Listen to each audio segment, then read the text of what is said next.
విషయాలు రెచ్చగొట్టడం, మనోభావాలు దెబ్బతీయడం మంచి పద్ధతి కాదు. ఇలాంటి ఘోరాలు చాలా జరిగాయి. అలాంటి ఘోరాలు జరిగితే ఈరోజు మనం అన్ని కూడా ప్రక్షాళన చేశాం. ఇప్పుడు సోషల్ మీడియాలో కొంతమందిని పెట్టుకున్నారు. నిన్నెవరో నేను చూశాను, ఎప్పుడు నాకు ఇలాంటి వాళ్ళతో ఎప్పుడు చూడలేదు. నేను ఒకటే చెప్తున్నా, ఎక్కడైనా సరే మారుమూల ప్రాంతంలోనైనా సరే రౌడీ అనేవాడు ఉంటే మా ఆడబిడ్డల జోలుకొస్తే అదే చివరి రోజుగా ఉండాలి. అలాంటిది ఒక రాజకీయ పార్టీ,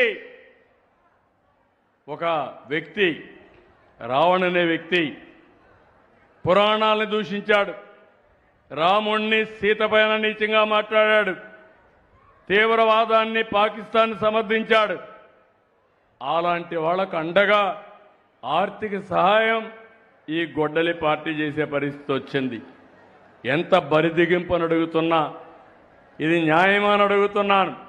మీకు ఇవన్నీ నేను చెప్పాలి, మీలో కూడా చైతన్యం రావాలి, మీ ఆలోచన విధానంలో మార్పు రావాలి.